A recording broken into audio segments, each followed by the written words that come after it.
नमस्कार। लास्ट कुछ वीडियोस में हमने बात करी कुंडली के 12 घरों के बारे में, किस प्रकार से 12 घर निर्मित होते हैं, किस किस प्रकार की कुंडलियां होती हैं, 12 राशियां कौन सी होती हैं, उनके स्वामी कौन से होते हैं।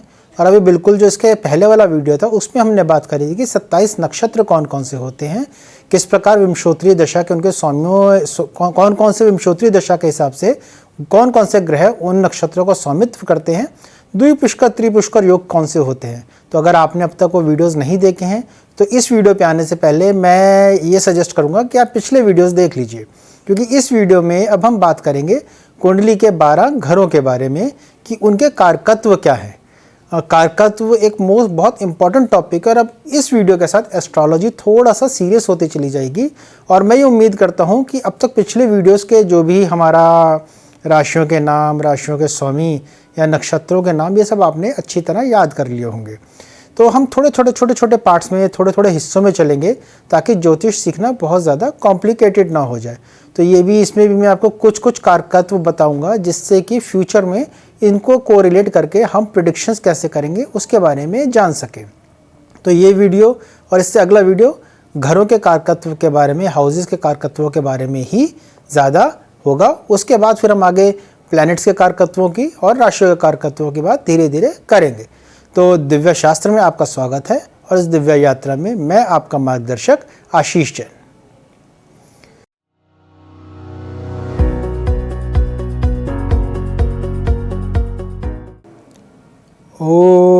ओमकाराय नमो नमः। ओमकाराय नमो नमः। ओमकाराय नमो नमः। तो चलिए शुरू करते हैं हम कुंडली के 12 भावों के बारे में जानने के लिए। तो इसके लिए हम चलते हैं अपनी स्लाइड्स पर। देखिए, ये हैं कुंडली के 12 भाव। जैसा कि मैं अब पीछे भी आप लोगों को समझा चुका हूँ अपने पिछले वीडियोस में कि किस प्रकार से, मैं अपने पिछले वीडियोस में आपको बता चुका हूं कि किस प्रकार से कुंडली निर्मित होती है। और ये 3 प्रकार की कुंडलियां हम नॉर्मली यूज़ करते हैं कुंडली बनाने के लिए। ये वाली नॉर्थ इंडियन, ये साउथ इंडियन और ये ईस्ट इंडियन। मैंने नॉर्थ इंडियन में इसलिए लगाया है क्योंकि नॉर्थ इंडियन में अगर आपने पिछला वीडियो देखा होगा तो मालूम होगा कि हाउसेस फिक्स्ड होते हैं। तो ये वाला जो प्रथम घर है, फर्स्ट हाउस जहाँ लिखा है मैंने, फर्स्ट हाउस, ये हमेशा यहीं पर ही होगा। इसमें राशियाँ बदलती रहती हैं लग्न के हिसाब से। तो जो पहला घर होता है कुंडली का वो होता है असेंडेंट लग्न या राइजिंग साइन। इसको राइजिंग साइन इसलिए कहते हैं क्योंकि this is the sign which rises in the east at the time of an event. तो यहाँ पर इवेंट हमारा क्या है? जातक का जन्म। तो जातक के जन्म के समय जो साइन ईस्टर्न होराइजन पे, जो राशि ईस्टर्न होराइजन पे राइज हो रही होती है, वही उसी का नंबर यहाँ पर आ जाता है। अगर मैं फिर एक बार रिपीट कर रहा हूँ कि अगर आपको ये नहीं समझ में आ रहा है कि लग्न क्या है, असेंडेंट क्या है, राइजिंग साइन क्या है, तो इससे पिछले जो मेरा वीडियो है जिसमें मैंने इसके बारे में एक्सप्लेन किया है, आप जाके उसको देख लीजिए तो आपको समझ में आ जाएगा। और फिर भी अगर कोई कन्फ्यूजन है तो कमेंट बॉक्स में लिखिए, मैं कोशिश करूँगा कि आपको इस कन्फ्यूजन को मैं आने वाले वीडियो में कहीं पर क्लियर कर सकूँ। तो द फर्स्ट हाउस जो होता है ये बताता है लग्न को। अच्छा, मैं यहाँ एक चीज़ और क्लियर करूँगा। हम इनको बारी बारी इंग्लिश में बोलते हैं हाउसेज हाउसेज हाउसेज। हाउसेज का मतलब होता है घर। एक्चुअल में ये कॉन्सेप्ट समय के साथ साथ हमने एक्वायर कर लिया है इसको बोलने का वेस्टर्न एस्ट्रोलॉजी के साथ कि ये घर हैं, परंतु हमारे शास्त्रों में इनको बोला गया है भाव। देखिए, मैंने यहाँ टाइटल पे भी हिंदी में यही लिखा है, कुंडली के 12 भाव। तो भाव जो का जो ट्रांसलेशन है वर्ड हाउसेज, वो एक रफ ट्रांसलेशन है क्योंकि हम संस्कृत और हिंदी के शब्दों को एग्जैक्ट ट्रांसलेशन नहीं कर सकते। Sanskrit is a very beautiful language. भाव शब्द होते हैं हमारे इमोशंस के लिए। भाव शब्द होते हैं हमारे ज़िंदगी के जितने भी हम कार्य करते हैं, हम भाव से जुड़े हुए होते हैं उनके साथ किसी न किसी रूप में। तो भाव शब्द एक बहुत वाइड डेफिनेशन है उसकी जो हाउसेस के उसमें नहीं सम्मिलित हो सकती, लेकिन फिर भी हमारी कुछ आदत बन चुकी है बोलने की। तो मैं ज़्यादातर भाव शब्द का इस्तेमाल करूँ तो आप समझ जाइए हाउसेस है, और अगर हाउसेस का इस्तेमाल करूँ तो आप समझ जाइए हम कुंडली के भावों के बारे में बात कर रहे हैं। क्योंकि एक घर इतनी चीज़ों को दिखाता है कि उसमें हमारी ज़िंदगी के कई पहलू, ऑलमोस्ट सारे ही पहलू इन 12 घरों में डिस्ट्रीब्यूट हुए हुए होते हैं। तो चलिए जानते हैं। पहला घर होता है असेंडेंट या लग्न। दूसरा घर होता है, ये सेकंड हाउस आ जाता है, ये होता है वेल्थ या धन, इसको धन भाव बोलते हैं। तीसरे को बोलते हैं सहज भाव, सिबलिंग्स के लिए। चौथे को बोलते हैं सुख भाव, हैप्पीनेस। पांचवा होता है, इसको ऋषि ने इसका नाम दिया है मंत्र भाव। छठे को अरि यानी अनिमी। सातवें घर को दारा यानी वाइफ या स्पाउस। आठवें घर को कहा जाता है रंध्र भाव यानी होल। 9th हाउस भाग्य स्थान, भाग्य भाव या फिर लक। 10th कर्म भाव, house of karmas. 11th house लाभ भाव, हाउस ऑफ गेन्स। और 12th हाउस व्यय भाव, हाउस ऑफ एक्सपेंडिचर। तो इन सब भावों का जो रिलेशन है वो हमारे लग्न के साथ होता है। अब अगर कोई जिस समय राइज हुआ, जिस समय किसी व्यक्ति का जन्म हुआ, उस समय ईस्टर्न होराइजन पे अगर जेमिनाई राशि राइज हो रही थी तो यहाँ पर 3 नंबर लिख दिया जाता है। ये हमेशा प्रथम भाव या प्रथम घर ही रहेगा। अगर कोई जिस समय पैदा हुआ है उस समय अगर लियो लगना चल रहा हो तो यहाँ पर 5 नंबर लिख दिया जाएगा, उस समय अगर लियो राशि उदय हो रही हो तो। फर्स्ट हाउस तब भी यही रहेगा। यहीं अगर हम साउथ इंडियन चार्ट्स की बात करते हैं तो साउथ इंडियन चार्ट में राशि फिक्स है। यहाँ हमेशा एक राशि रहेगी, यहाँ 2 राशि, जैसे मैंने समझाया था। यहाँ हमेशा छठी राशि होती है और यहाँ हमेशा 12वीं राशि होती है। तो अगर कोई जिस समय अगर कोई जातक का जन्म हुआ है उस समय अगर जेमिनाई साइन या मिथुन राशि उदय हो रही हो तो यह बन जाता है हमारा प्रथम भाव, फर्स्ट हाउस। और इसी तरह अगर किसी जातक का जन्म हुआ उस समय अगर वर्गो राशि ईस्टर्न होराइजन पे राइज हो रही हो तो हमारा लग्न ये बन जाता है, ये बन जाता है हमारा फर्स्ट हाउस। तो ये एक बेसिक डिफरेंस है। और अगर ईस्टर्न चार्ट्स जो होते हैं उसमें भी घर इसी प्रकार से चेंज होता चला जाता है। इसमें क्लॉकवाइज चल रहा है, इसमें एंटी क्लॉकवाइज चलता है, बस यही डिफरेंस होता है। जेमिनाई साइन के टाइम अगर कोई हुआ है तो ये फर्स्ट हाउस बन जाएगा, और अगर कोई लियो साइन के समय पैदा हुआ है तो ये फर्स्ट हाउस बन जाएगा। तो आई थिंक आपको ये समझ में आ गया होगा। तो ज़्यादातर अभी हम नॉर्थ इंडियन चार्ट को यूज़ करेंगे क्योंकि इसमें सीखना थोड़ा सा आसान रहता है। तो हम कहाँ तक गए थे? ओके, 12 हाउस हमारे पूरे हो चुके। ये ऋषि पराशर ने इन भावों के ये नाम दिए हैं। तो इनको अब हम स्टडी किस तरह कर सकते हैं? ये खाली इनके नाम हैं जो बोला जाता है धन भाव, सहज भाव, सुख भाव, कर्म भाव, लाभ भाव, व्यय भाव। परंतु एक घर हमारी ज़िंदगी के कई पहलुओं को दिखाता है। उनमें से कुछ पहलुओं के बारे में अब मैं आपको आने वाली स्लाइड्स में बताता हूँ। देखिए, पहला भाव, फर्स्ट भाव, समझ गए आप? ये वाला जिसको हमने लग्न या असेंडेंट बोला। इससे हम जिंदगी के कौन कौन सी चीज़ें देख सकते हैं ये बताता है हमारे बारे में। It's me, my self, so it is the present time. ये हमारा, ये वर्तमान है, हम खुद वर्तमान हैं। हमारे आने वाला जो काल होता है, हमारा जो भविष्य होता है, वो आता है कुंडली के 5वें भाव से। जो 5th भाव होता है that is the house of future.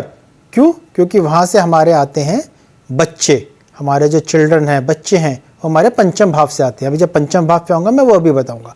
तो उस कंटेक्स्ट में आपको बता रहा हूँ that it is the present time. और इसको बोला जाता है seat of Brahma. Because Brahma का काम क्या है? हमें क्रिएट करना, ब्रह्मा का काम पैदा करना है। तो हम यहाँ पर क्रिएशन में आते हैं। हमारा जो फिजिकल फॉर्म है वो लग्न से रिप्रेजेंट होता है, वो हम खुद हैं। तो इसको हम सीट ऑफ ब्रह्मा बोलते हैं। जिस प्रकार से सूर्य उदय होता है, सनराइज होता है, तो उसी प्रकार से वह हमारे जीवन का उदय है। हमारे जीवन का सूर्य शुरू हुआ है ईस्टर्न होराइजन पे पैदा हुआ है। तो ये हमारे बारे में जितना कुछ भी हो सकता है, हमारी पर्सनैलिटी, किसी भी जातक की, हमारी मतलब जो भी जिस भी जातक की कुंडली है उसकी पर्सनैलिटी के बारे में, उसकी इंटेलिजेंस के बारे में, everything about you and your personality and intelligence. Physical body, height क्या है, कॉम्प्लेक्शन क्या है, अपीयरेंस क्या है व्यक्ति का, व्यक्ति की स्ट्रेंथ और वीकनेसेस क्या हैं, स्ट्रेंथ एंड वीकनेसेस, उसकी एनर्जी लेवल्स क्या हैं, नेटिव की ओवरऑल लाइफ में रेपुटेशन, सक्सेस, स्टेटस, सबके बारे में यह भाव बताता है या उन सबको डिसाइड करता है। ये रिप्रेजेंट करता है हमारे हेड को और हमारे माइंड को। तो इसको हम कुंडली का मोस्ट इम्पॉर्टेंट हाउस किसी न किसी रूप में मानते हैं, क्योंकि अगर असेंडेंट वीक होगा तो कुंडली में जितने मर्जी आए राजयोग आ जाएं, उन सब राजयोगों की पोटेंसी, उनकी जो ताकत है वो कम हो जाएगी। कुंडली में किसी भी राजयोग का फलित होने के लिए असेंडेंट, सन और मून, इन 3 चीज़ों का स्ट्रांग होना बहुत ज़रूरी है। तो 2 तो प्लैनेट्स हो गए, सन और मून। भावों में एक असेंडेंट भाव है, उसका जो स्ट्रांग होना, उसमें ताकत होना बहुत ज़रूरी है, वरना आपके राजयोगों की जो पोटेंसी है, उनकी जो रिजल्ट देने की क्षमता है वह कम हो जाती है। उसके बाद आता है हमारा सेकंड भाव, जिसको हमने कहा धन भाव। सेकंड भाव अकॉर्डिंग टू पराशर ऋषि इट इज़ द आइज। वह बताता है हमारे कुटुंब को, हमारी फैमिली को। अब कुटुंब में हमारे माँ बाप, हमारे मदर, फादर, मेरी वाइफ, मेरे बच्चे, मेरे भाई बहन, माई सिबलिंग्स, सभी तो कुटुंब में आ जाते हैं। तो अभी देखिए इस भाव की कितनी ज़्यादा इम्पोर्टेंस हो जाती है। कुंडली में माँ बाप, भाई बहनों, सबके लिए, बच्चों के लिए अलग भाव भी हैं, परंतु सेकंड भाव हमारे कुटुंब को, पूर्ण कुटुंब को बताता है। इसको मारक भाव भी बोला जाता है। It is the house of death. ये हमारे को, हमारे जीवन का जो अंत होता है, हमारे जीवन में इस घर में बैठे हुए प्लैनेट्स हमारी कुंडली में मारक की तरह बिहेव कर सकते हैं, जो हमें मारते हैं। द वन स्पेलिंग मिस्टेक हो गई, द वन विच किल्स। यही भाव हमारे वेल्थ और सेविंग्स को भी बताता है। देखिए कितनी आयरनी है कि यही भाव कुटुंब भी है, यही भाव हमें मार भी रहा है, और यही भाव हमें वेल्थ और सेविंग्स भी दे रहा है। सेकंड मैरिज, पहली मैरिज के ब्रेक होने के बाद जो सेकंड मैरिज होती है वह भी इसी भाव से आती है। तो डिस्टर्बेंसेस इन मैरिजेस भी यहीं से ही कहीं ना कहीं पता चलती हैं, और ब्रेकेज ऑफ मैरिज भी इसी भाव से ही पता चलती है। फिर यह भाव बताता है हमारे फूड वी गेट, हमारे खान पान को, वॉइस और स्पीच को। इस भाव में पड़े हुए क्रूर ग्रह हमारी वॉइस या स्पीच को खराब करते हैं। व्यक्ति नरम बोल, और भी इसके और भी होते हैं, बट बेसिकली हम भावों के बारे में बात कर रहे हैं। ये फर्स्ट एक तरीके से लेसन है कुंडली को प्रेडिक्टिव फॉर्म में समझने का। तो हमें ये सब चीज़ें समझनी पड़ेंगी कि वॉइस या स्पीच, इस कुंडली में बैठे क्रूर ग्रह हमारे को, हमारे जिस भी जातक का वो है, उसकी भाषा में विनम्रता को ख़त्म कर सकते हैं। ज़्यादा इफ्लेक्शन हो, वो गाली गलौज देने वाला व्यक्ति भी हो सकता है। और वहीं शुभ ग्रहों की दृष्टि, युति, प्लेसमेंट, वहाँ पर उसको व्यवहार में, उसकी वाणी में नम्रता पैदा करती है। ओवरऑल यहाँ से हमारा कुटुंब आ रहा है, हमारा खाना आ रहा है। तो it is the sustenance of लग्ना। सस्टेनेंस मतलब उसको, लग्ना को वृद्धि कर रहा है, लग्ना को ग्रोथ दे रहा है। अब सस्टेनेंस किसका काम है त्रिमूर्ति में, ब्रह्मा विष्णु और महेश में? वह काम है विष्णु का। So second house represents Mahavishnu. इस बात को आप याद रखिए, क्योंकि जब हम आगे जाएंगे, फ्यूचर में आगे एडवांस में जाएंगे, तो आपको इन चीज़ों को मैं बहुत बार कई अलग अलग कंटेक्स्ट से यूज़ करूँगा। देखिए ये हमारे बिल्कुल बेसिक्स हैं, और आप कितने ही आगे बढ़ जाएं, जब हम एडवांस में आगे जाना शुरू करते हैं, हम क्या करते हैं, अपने बेसिक्स को भूलना शुरू कर देते हैं। बेसिक्स को बार बार हर तीसरे, चौथे, पाँचवें, छठे महीने बाद जाके बेसिक्स फिर से हमें रिवाइज करने चाहिए ताकि हम इनको भूलें ना। अब हम आते हैं कुंडली के तीसरे भाव पे, third house. It represent arms, हमारी भुजाओं को रिप्रेजेंट करता है। अब भुजा क्या देती हैं हमें? भुजाएं हमें देती हैं ताकत। तो it is the house of courage. हमारे जो छोटे भाई बहन हैं, वो मैंने शायद लिखा है, हमारे जो छोटे भाई बहन हैं, यंगर सिबलिंग्स, इम्पॉर्टेंट, जो यहाँ पर ऋषि ने बताया भी था, इसको सहज भाव कहा गया है। तो यंगर सिबलिंग्स जो हैं वो हमारे इस भाव से आते हैं। राइटिंग स्किल्स, क्योंकि ये हमारा हाथ है। हमारा नेबरहुड यानी हमारा पड़ोस, वह इस भाव से आता है। इसके अलावा इस भाव से हमारे कम्युनिकेशन स्किल्स आते हैं, तो ये हमारे कहीं ना कहीं थ्रोट को डिनोट करता है। Mental strength, okay, mental strength, basically mental strength से यहाँ मतलब है विल पावर। जो हमारी स्ट्रॉन्ग विल है वो हमारी थर्ड हाउस से आती है, और इसीलिए इसका जो नेगेटिव फॉर्म है वो है सुसाइडल टेंडेंसीज। जब हमारी विल, मेंटल स्ट्रेंथ वीक होगी, भाव एफ्लिक्टेड होगा, भाव का स्वामी एफ्लिक्टेड होगा, और जो कॉम्बिनेशंस बनेंगे तो हमारी विल पावर कमज़ोर हो जाएगी, और विल पावर अगर कमज़ोर होगी तो हमारी जो करेज है, फाइटिंग एबिलिटी जो है लाइफ से, वो ख़त्म हो जाएगी, तो हमारे अंदर सुसाइडल टेंडेंसीज उत्पन्न हो सकती हैं। तो सुसाइडल टेंडेंसीज थर्ड हाउस से पता चलती हैं। और इसके अलावा ये बताता है short distance travel with in the territory. हमें अपने जहाँ हम रहते हैं वहाँ से 100-150 किलोमीटर तक की जो ट्रैवलिंग होती है उसको हम थर्ड हाउस से देख सकते हैं। अब थर्ड हाउस की बहुत महत्वता हो जाती है। हर हाउस एक दूसरे से कनेक्टेड होता है। अब जैसे जब हम बात करते हैं प्रोफेशन की, प्रोफेशन का 10वां भाव कर्म भाव होता है, उसके बारे में भी हम जानेंगे। परंतु और अगर बात करते हैं प्रोफेशन में 2 टाइप से चीज़ें हो जाती हैं, सर्विस एंड बिजनेस। तो बिजनेस के लिए थर्ड हाउस का स्ट्रांग होना बहुत ज़रूरी है, क्योंकि बिजनेस करने के लिए व्यक्ति के अंदर करेज और रिस्क टेकिंग कैपेसिटी होनी चाहिए। तो जिस व्यक्ति का थर्ड हाउस वीक होता है उसको यही सजेस्ट किया जाना चाहिए कि भैया आप बिजनेस में मत जाइए। देखिए कितनी खूबसूरती से हमारे ऋषियों ने इन चीज़ों को मेंशन किया हुआ है, और इसकी जो इसकी प्रेडिक्टिव टेक्निक्स हैं वो हम धीरे धीरे आगे जाके सीखेंगे। अब हम जानते हैं 4th भाव में द हाउस ऑफ हैप्पीनेस, सुख भाव। जैसा कि इसका नाम है, it is the house of happiness. अब हैप्पीनेस कई प्रकार से हो सकती है। हैप्पीनेस एक बड़ी रिलेटिव टर्म है जो व्यक्तियों के हिसाब से, व्यक्ति और व्यक्ति के हिसाब से बदलती चली जाती है। तो शरीर के रूप में ये दिखाता है chest area. It is the energy of the divine mother Durga.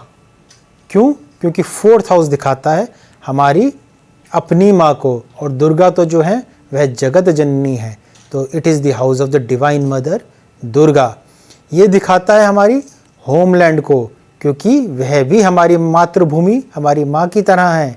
और जिस प्रकार सुख में वो दिखाता है comfort of mind and body both, और इसीलिए दिखाता है व्हीकल्स को, लैंड को, प्रॉपर्टी को, हमारे घर को, और कैटल, क्योंकि कैटल एज अ ट्रेजर, पुराने ज़माने में जो दुधारू पशु होते थे जैसे गाय, भैंस, जिनकी यूटिलाइजेशन हम कहीं ना कहीं अपने जीवन में, जो हमें जीवन में सुख प्रदान करती हैं, कि हमें उनसे दूध मिल रहा है, हमें उनसे ऊन मिल रही है, शीप से हमें वूल मिलता है।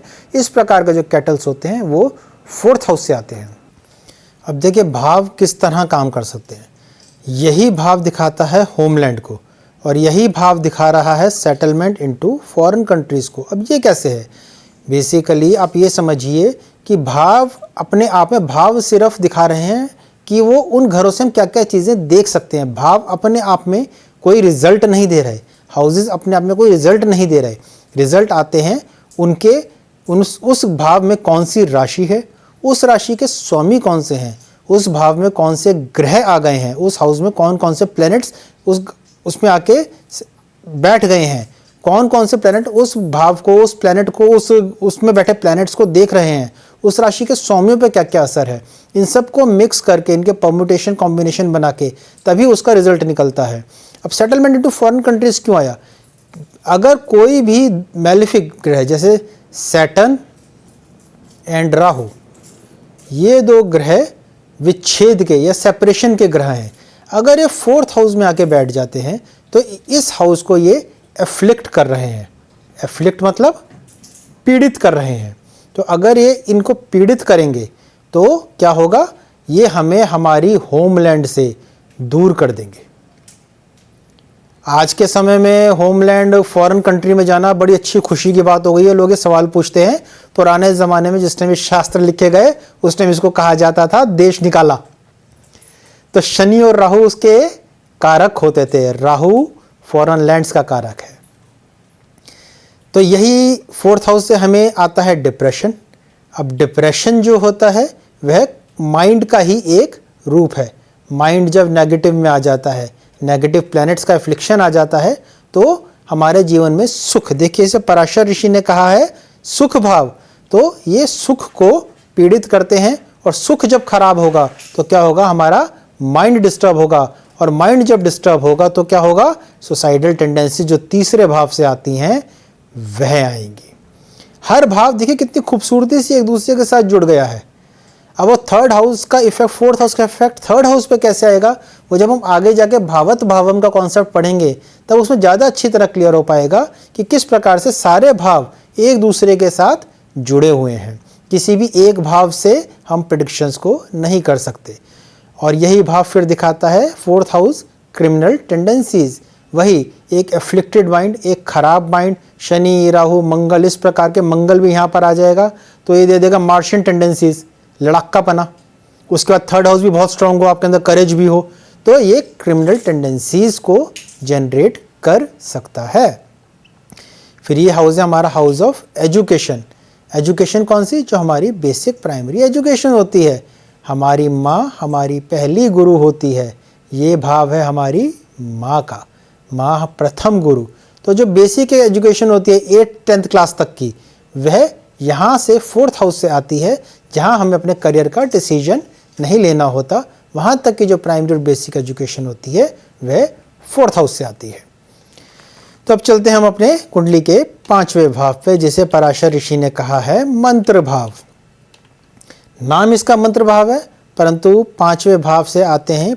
मेन जो इसको देखा जाता है वह देखा जाता है प्रोजिनी, यानी बच्चे, चिल्ड्रन। चिल्ड्रन से रिलेटेड चाइल्ड का जो बर्थ होता है, जन्म, शादी के बाद सबसे पहला सवाल आता है, किसी को प्रॉब्लम होती है बच्चा कब होगा, तो उसके लिए पंचम भाव को सबसे पहले कंसिडरेशन किया जाता है। हर भाव के अपने अपने कुछ ग्रह कारक होते हैं, वह उसके बारे में जब हम ग्रहों पे आएंगे तब बताएंगे कि कौन कौन से घर के कारक, कौन कौन से ग्रह होते हैं, और तब हम फर्दर थोड़े और एडवांस में जाएंगे कि इन सब चीज़ों को कैसे कोरिलेट करते हैं। अभी आप ये सारी चीज़ें सुनिए और समझिए। ये भाव बताता है talent, intelligence, thinking, advisory, power और हायर एजुकेशंस। प्रोजिनी मैंने बताया, टैलेंट जो हमारी काबिलियत होती है, क्योंकि आप देखिए यहाँ पर ये आप इसको हमें अगला पॉइंट भी देखते हैं, it is a house of creation. अब बच्चे भी तो क्रिएशन ही है ना, चिल्ड्रन आर ऑल्सो क्रिएशन, तो it is a house of creation. तो क्रिएटिविटी किसी भी फॉर्म या किसी भी फील्ड की हो, म्यूज़िक में, आर्ट में, जो भी चीज़ ओरिजिनल, जो ओरिजिनल म्यूज़िक डायरेक्टर हैं, जो ओरिजिनल आर्टिस्ट हैं, जो कॉपी नहीं करते, कॉपी करने वाला काम आएगा 3rd हाउस से। जो ओरिजिनल जो क्रिएशन हो रही है, वो सारी कॉन्सेप्ट, वो सारी जो चीज़ें हैं, वो सारी इंटेलिजेंस और वो सारा जो टैलेंट है वो आएगा 5th हाउस से। बेसिकली गॉड गिफ्टेड स्किल्स जो बाय बर्थ व्यक्ति के अंदर होते हैं वो हमें पंचम भाव से पता चलते हैं। तो कहीं ना कहीं ये हायर एजुकेशंस को भी दिखाता है, जो व्यक्ति को अपने प्रोफेशन को चूज़ करने में हेल्प करती है। एडवाइजरी, तो जो भी व्यक्ति जो एडवाइज़र्स होते हैं, जो एडवाइजरी की जॉब में होते हैं, उनके लिए हाउस का होना स्ट्रांग होना बहुत ज़रूरी है। पावर, अब ये स्टेटस वाली पावर है, this is the power of status. तो पॉलिटिशियंस की कुंडली में 5th हाउस का स्ट्रांग होना बहुत इंपॉर्टेंट हो जाता है। It is a house of future, बच्चे हमारा भविष्य हैं, हम आज हैं, बच्चे हमारा कल है, तो ये हमारा फ्यूचर है। और इस हाउस में रिजल्ट्स जो हमारे पूर्व पुण्य से आते हैं। कहा जाता है ना हमेशा कि बच्चे तो अपने कर्मों के फल हैं, जैसे हमारे कर्म किए होंगे वैसे हमें औलाद मिलेगी, वैसे हमारे बच्चे होंगे।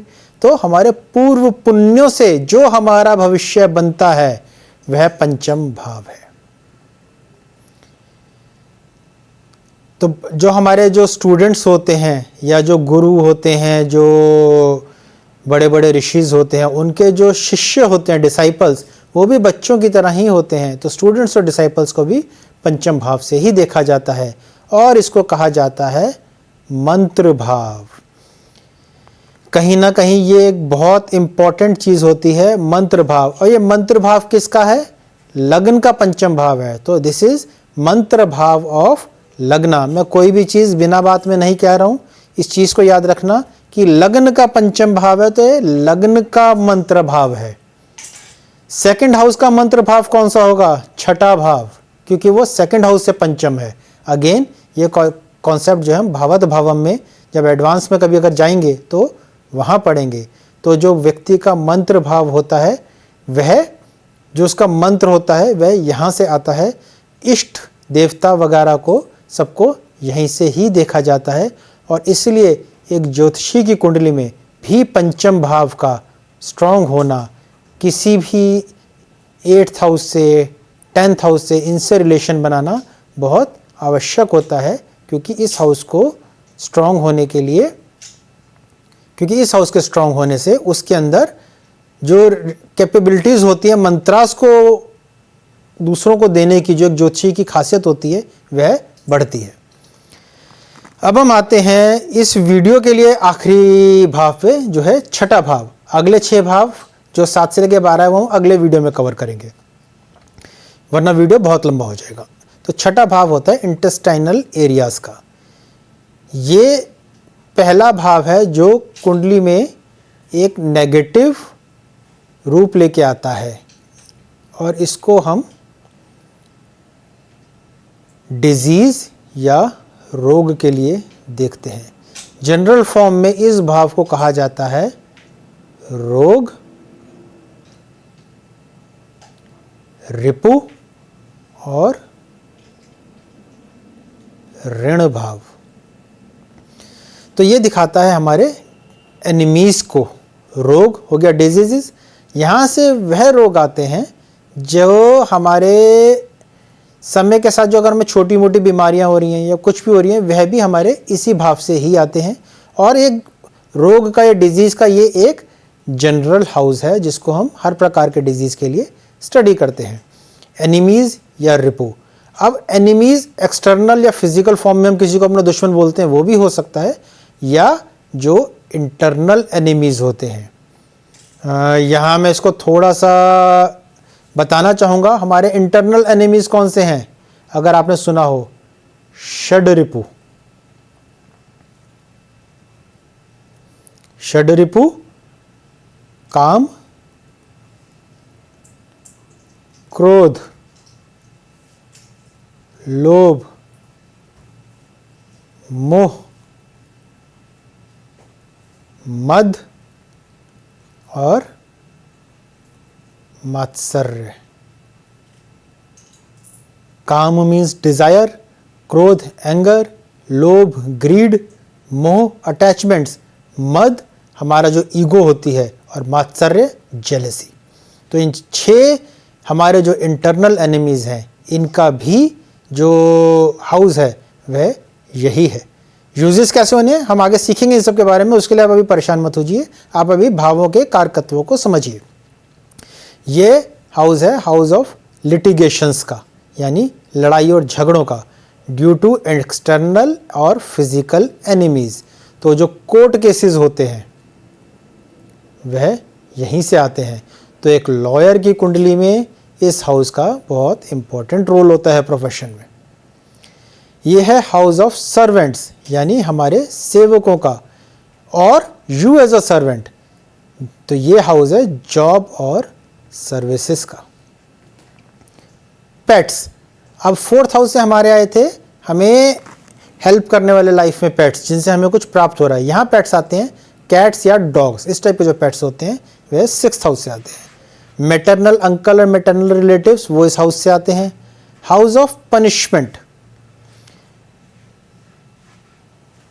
इनकी वजह से क्या पनिशमेंट्स हमें मिल सकती हैं वह हमें इस हाउस से पता चलता है। हाँ, ये बहुत इंपॉर्टेंट है। हाउस ऑफ सेलिबेसी, ब्रह्मचर्य का भाव, ब्रह्मचर्य का हाउस यही है। It is the house of energy, house of competition and house of for sports person. अब देखिए कितनी चीज़ें हैं, तो हर हाउस में पॉजिटिव और नेगेटिव दोनों चीज़ों का ही कॉम्बिनेशन और मिश्रण होता है। जो स्पोर्ट्स पर्सन है उनकी जो एनर्जी का, कंपटीशंस का, जितने भी हमारे कॉम्पिटिशन्स होते हैं, हम किसी एग्जामिनेशन में बैठ रहे कॉम्पिटिशन में, हम स्पोर्ट्स में भी हम कॉम्पिटिशन्स करते हैं, उनके लिए भी इस भाव की स्ट्रेंथ का होना बहुत ज़रूरी है। इसलिए ये हाउस ऑफ स्पोर्ट्स पर्सन है। अगर कोई व्यक्ति हमसे प्रश्न करता है कि मेरा स्पोर्ट्स में करियर कैसा होगा, तो इस हाउस को कंसिडर करना बहुत इंपॉर्टेंट हो जाता है। And it is the house of celibacy, ब्रह्मचर्य। तो अगर इस हाउस का स्वामी, इस हाउस का लॉर्ड अगर 7th हाउस में चला जाता है, तो ऐसे व्यक्ति की शादी होने में बहुत डिले होता है, शादी होकर टूट जाती है या शादी नहीं भी हो सकती। इसमें मेरी एक रिसर्च भी है, वो मैं आगे जाके कभी आपको इसमें फर्दर इसके कॉम्बिनेशन 6th लॉर्ड इन 7th हाउस के बारे में मैं आगे फिर कभी बताऊंगा। तो इसी के साथ मैंने इस वीडियो को यहीं समाप्त करता हूं। मुझे आशा है आपको इससे पहले 6 घरों को समझने में, इसके कारकत्वों को समझने में हेल्प मिलेगी। ये बहुत एक छोटा सा कारकत्वों का जो मैंने कॉम्बिनेशंस बताए आपको बहुत छोटे हैं। बनाना चाहें तो हम इसमें कई मैं 80, 90, 100 कारकत्व, बेसिकली लाइफ के जितने भी इवेंट्स होते हैं वो इन्हीं 12 घरों में ही कहीं ना कहीं घूम रहे होते हैं, और वो हमें अपनी इंटेलिजेंस से समझ के हमें उनको निकालना पड़ता है। क्योंकि मॉडर्न टाइम में बहुत सी ऐसी चीज़ें आ गई हैं जो उस समय में ऋषियों ने नहीं लिखी। तो वो अगर हम इन कुंडलियों के बेसिक्स को समझ जाएंगे, इन भावों के बेसिक्स को समझ जाएंगे, तो कोई अगर ऐसा क्वेश्चन आता है जो हमने कहीं पढ़ा नहीं है, हम उस भाव को अपने इंटेलिजेंस से, अपने लॉजिक से सोच सकते हैं कि वह किस भाव से आएगा। तो अगले वीडियो में हम अपने अगले 6 भावों के बारे में बात करेंगे। अगर आपको ये वीडियो अच्छा लगा हो, आपको कोर्स सीखने में मज़ा आ रहा है, तो प्लेलिस्ट को आप सेव कर लीजिए, वीडियो को लाइक कीजिए, चैनल सब्सक्राइब कीजिए। और अगर और कोई ज्योतिष प्रेमी ज्योतिष को जानने के लिए कोई देखना चाहता है, कुछ सीखना चाहता है, तो आप उसके साथ मेरी इस प्लेलिस्ट और वीडियो को शेयर कर सकते हैं। धन्यवाद।